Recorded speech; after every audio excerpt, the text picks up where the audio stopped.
When it comes to beaches in St. Thomas, two names always come up, Coki Beach and Magens Bay. These are the two best known, most visited beaches on the island, and today we're going to compare them side by side to help you figure out which one is the right choice for you. Whether you're planning a day trip from a cruise or staying on the island for a while, knowing the vibe, cost, food, crowd, and overall experience of each beach can make a big difference. So I'm going to show you what it's really like to spend a day at both. No fluff, no fancy editing to make things look better than they are. Just an honest take from someone who's been there. Magens Bay is known around the world and often shows up on those top 10 beaches lists. It's big, calm, and scenic with gentle waves and long stretches of sand. But does it actually live up to all the hype? I'll take you there and give you my honest opinion. Coki Beach, by contrast, is smaller and has a totally different energy. It's packed with local flavor, literally and figuratively. The water is stunning, the food is legit Caribbean, and the vibe is more casual and upbeat. But it's not for everyone. It gets crowded and it's a little rough around the edges. So if you're wondering where to spend your beach day in St. Thomas, stick with me. I'll walk you through everything you need to know, like how much it costs, what to expect once you arrive, and which type of traveler each beach is best suited for. By the end of this video, you'll know exactly which beach fits your style. Let's jump into it. Magens Bay versus Coki Beach, and which one is the best for you. Let's start by going to Coki Beach, which has free admission, always a welcome detail. Now let's talk logistics. Getting there from the cruise port typically costs around $15 per person each way. That's the flat fare you'll see most drivers quoting, especially for shared safari taxis.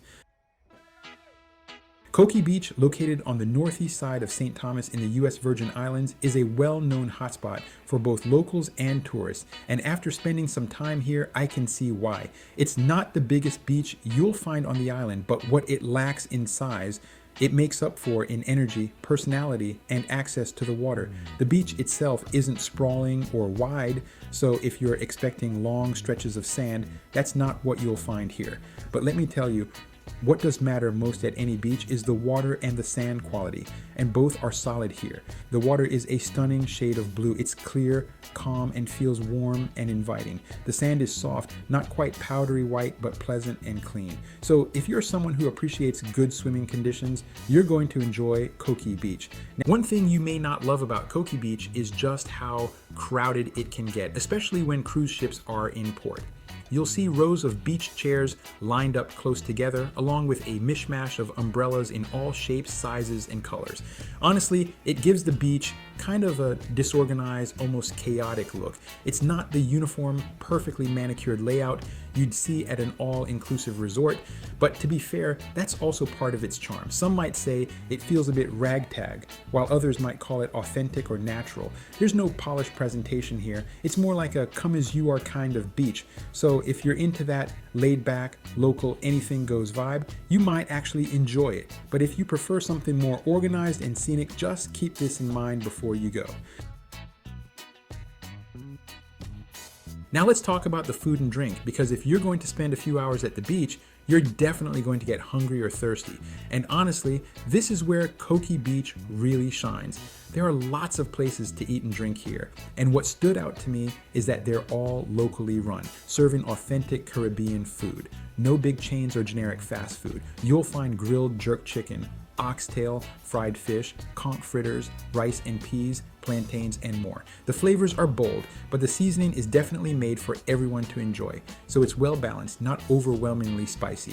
Most of these spots cook everything fresh, and many offer seating right on or near the sand, so you're eating good food with an ocean view. When it comes to drinks, you've got plenty of options. Local beers, tropical cocktails, and of course, you'll find rum punch at just about every stand. There are also non-alcoholic drinks available, including fresh juices and sodas if you're keeping it light. One thing I appreciated is that the vendors were friendly, not overly aggressive, and they seemed genuinely happy to share their food with visitors. It's a great way to experience local culture through food. You're not just getting a meal, you're getting a taste of the island. So if you're looking to really soak in the Caribbean experience, don't skip the food. food here at Coki Beach. It's part of what makes this beach visit special. Right off the beach, you'll find a handful of local retail shops and vendors, and they really add to the character of Coki Beach. These are small, independently owned stands where locals sell souvenirs, handmade crafts, jewelry, t-shirts, sarongs, and other beach-friendly items. Now, one of the biggest draws to this beach is the snorkeling. Right off the shoreline, you'll find shallow, coral, and rocky areas that attract a wide variety of colorful fish. You don't need a boat and you don't need a guide. You can simply walk in with your gear and explore. It's one of the few beaches in the Virgin Islands where the reef is just a few feet from shore. If you didn't bring your own equipment, no worries. There are vendors right on the beach where you can rent snorkel gear. There are also opportunities for scuba diving, with operators offering short lessons and dives right from the beach. This adds another layer of adventure if you're looking for something more than just swimming and sunbathing. Coki Beach offers a solid range of water sports beyond just snorkeling or scuba diving. You can rent paddleboards, kayaks, and even jet skis right from the beach. There are usually local vendors set up along the shore who will walk you through the rental process. No need to book in advance. Prices are posted, but sometimes negotiable, especially if you're renting multiple items or going with a group.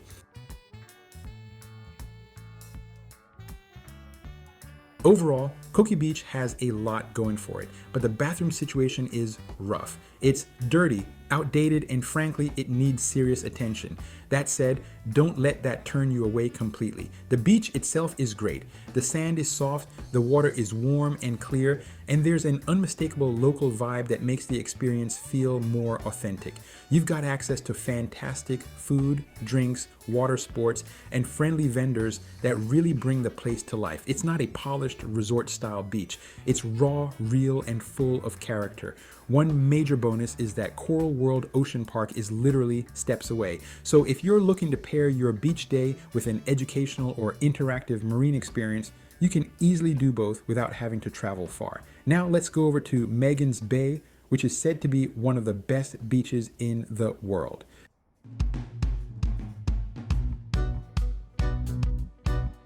Without question, there's one beach that absolutely deserves a spot at the top of your list, Magens Bay Beach. It is one of the most famous and most photographed beaches in the entire Caribbean, and for good reason, with it said to have soft white sand, calm turquoise waters, and a backdrop of lush green hills.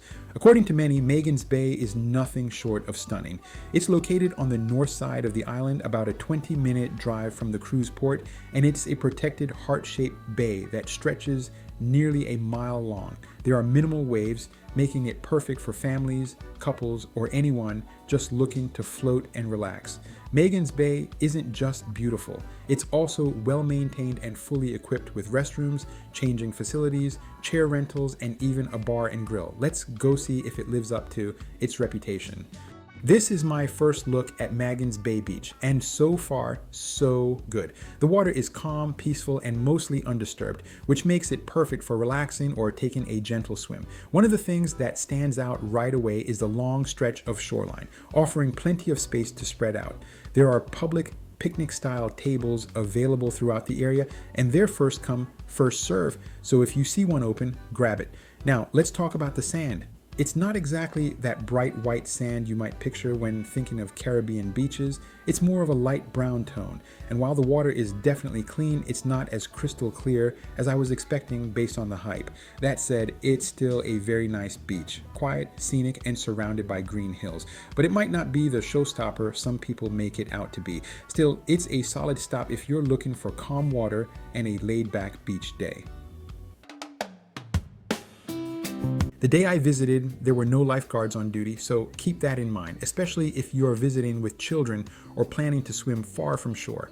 There are chairs available for rent, typically $5 to $10 each, and umbrellas run about $10 to $15. If you're planning to spend some time here, it's worth the extra cost for shade and comfort. It's also important to note that this isn't a public beach. There's a $7 entry fee per adult, but children 12 and under get in free. If you're driving, parking is just $2, which is fairly reasonable by island standards. Even with those fees, Magens Bay still delivers a calm and scenic beach day. Just don't expect lifeguards or crystal clear water, but if you come prepared, it's a solid option to relax and enjoy the island vibes.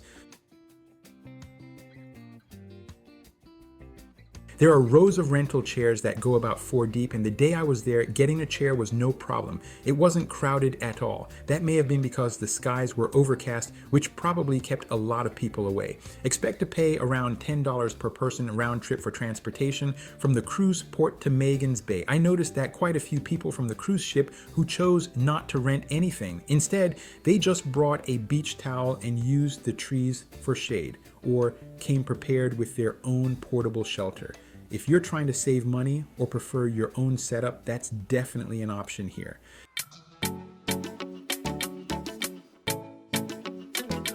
If you plan on spending a few hours there, it's good to know that there's only one place to eat on site. But don't let that worry you. The food here is actually surprisingly good. The menu includes Caribbean favorites, grilled items, and quick bites like burgers, sandwiches, and fries. It's not gourmet, but the quality was solid, the portions were decent, and everything came out hot and fresh. Right next to the food stand, there's also a full bar, serving up cold beers, tropical cocktails, and non-alcoholic drinks. The bar had a fun, laid-back vibe, and it's a nice place to relax, especially if you want to grab a drink and enjoy the view of the beach. Just keep in mind, it's the only dining option on the beach, so if you're with a group or visiting during peak hours, expect a little bit of a wait. But overall, it's a convenient and worthwhile stop while you're enjoying your day.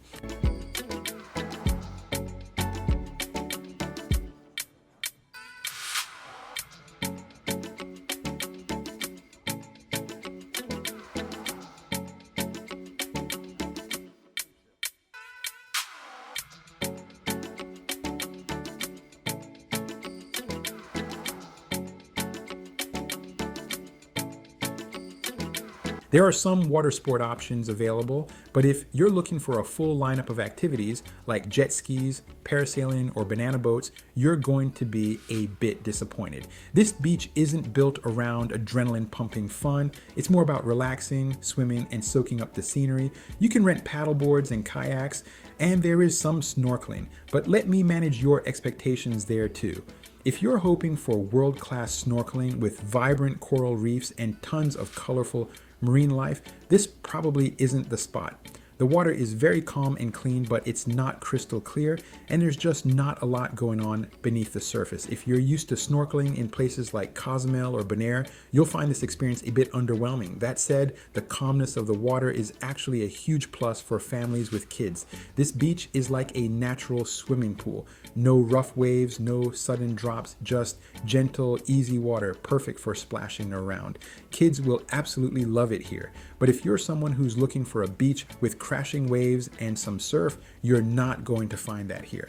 This is all about serenity and slow pace, which for a lot of people is exactly what a beach day should be. This is a public beach, so you're going to be sharing the space with a mix of locals, fellow cruisers from your ship, and passengers from any other cruise ship in port that day. It's a nice opportunity to get a more authentic feel for the island while still enjoying a tourist-friendly spot. There are bathrooms available on site, along with a large open changing room. Honestly, I've seen better facilities, but I've also seen a lot worse. They're functional and relatively clean, which is what most people are looking for on a beach day.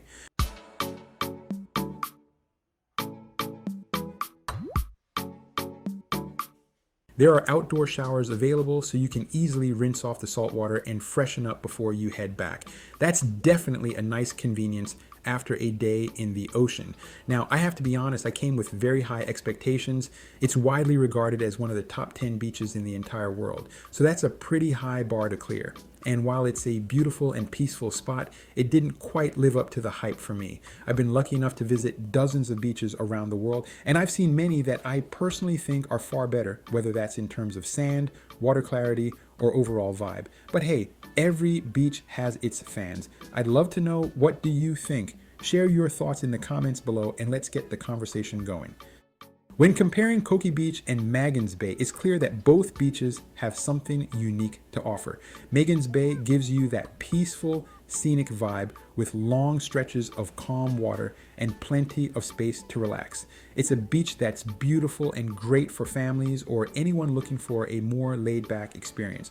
Coki Beach, on the other hand, is smaller, more energetic, and has a strong local vibe. The food is more authentic, the water is clear, and there's a lot going on. Snorkeling, vendors, music. It might not be as polished as Magens Bay, but it feels more alive. In the end, it really comes down to personal preference. Are you looking for tranquility and postcard views? Go with Magens. Want something a little more real, local, and full of flavor? Then Coki might be your spot. For me personally, I preferred Coki Beach. It had that fun, vibrant atmosphere and the kind of authentic experience that I look for when I travel. It may not be perfect, but it felt genuine, and that's what made it stand out for me. Let me know in the comments which beach you'd choose, or if you've been to both, which one you preferred. I'd love to hear your take.